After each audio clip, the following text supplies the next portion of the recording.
So good morning everyone. My name is Alzaro P. Ono and I assigned to discuss the stage in the child language in the early stage. So let us talk about the introduction. So language acquisition is a fundamental aspect of child's development, enabling effective communication and social interaction. Early stage of a child language acquisition lay the foundation of the later linguistic skills. Understanding this stage provides insights into typical developmental milestones and help identify any delays or disorders related on. So, I prepare some stages.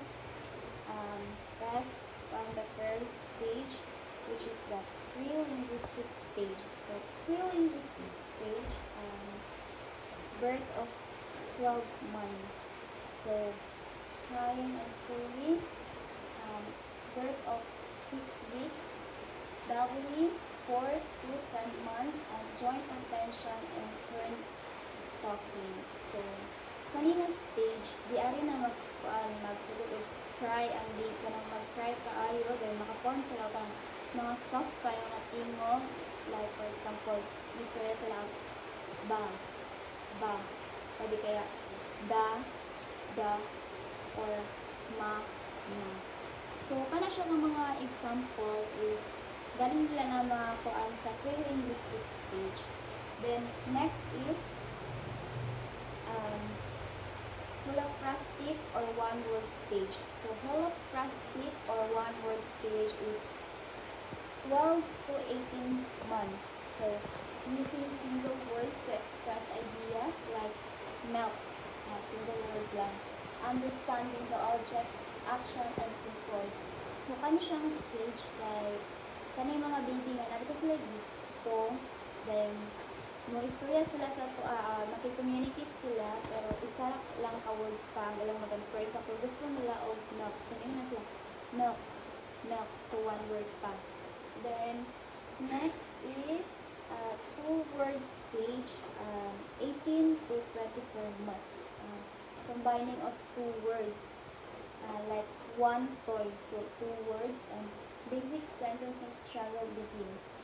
So, sa ganhin na sa one-word stages kay kung nasa sila gusto nila og milk lang nilang iinom, diba? Kanang dili pa kayo pakasabot or wala, dili pa kayo nato sila masabtan kung unsa ang ilahang gusto. Then di ari sa 2-word stage at 2 words na mas easier na lang sa tuang asabto ng ilang mga wants of needs kay mas easy na lang kay 2 words naman dili na kaya kaibog. For example, gusto sila og toy, bigyan sila one toy. So it means sa ato dali na lang kaya itong gusto siyang dulaan kay one toy, diba?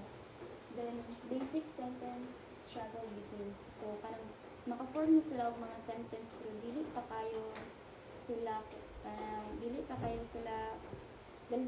makakuan kay mag-struggle pa kadira pa man nagsugod.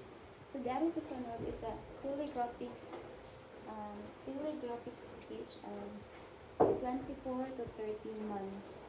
Short, simple sentence like want, choose, vocabulary goals and rapidly. So kanina stage, mo na siya ang last na stage. Dari nga stage is dili na sila nakasulat form of mga simple sentences, mga short sentences. Like sa akong example, want juice, I want juice.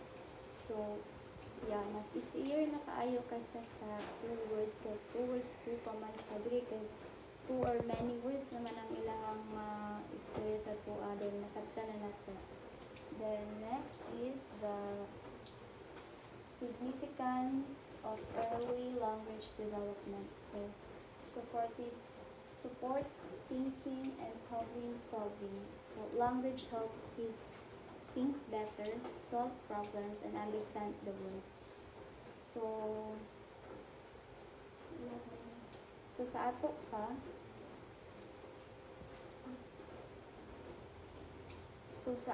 pa, ang sinultian makatabang sa bata sa paghunauna o pagsabot.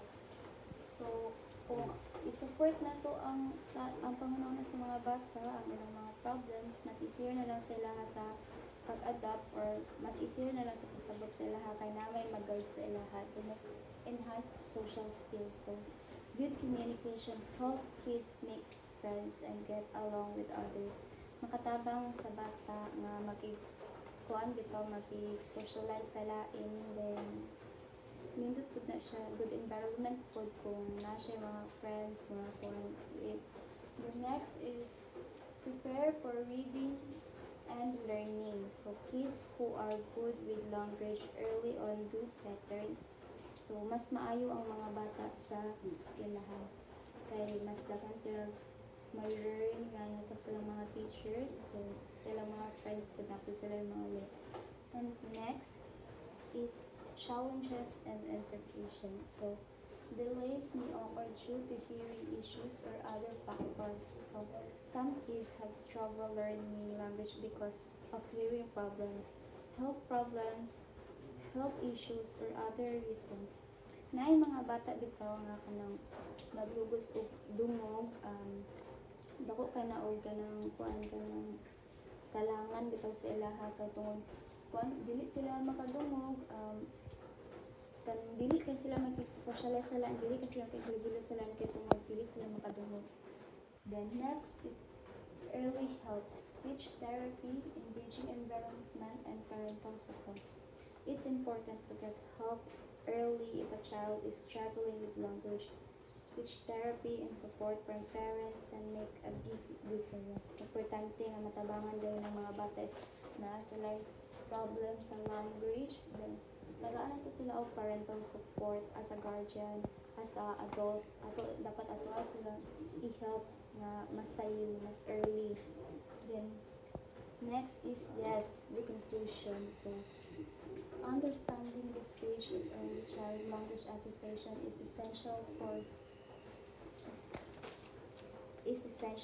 caregivers, educators, and healthcare professionals. Recognizing developmental milestones enable early detection of potential issues and support fostering optimal language development during these formative years. So understanding how kids learn language is important for parents, teachers, and doctors. By knowing the stages, we can help kids develop their language skills and get ready for success. Ang pagkahibalo sa mga bata sa pagkat-on sa pag-istorya is importante kayo og dako kaning tabang sa ilaha. Kay importante man jud nga makakat-on og kwan unsaon pag-istorya ang bata makakat-on og language. And that's all. Thank you.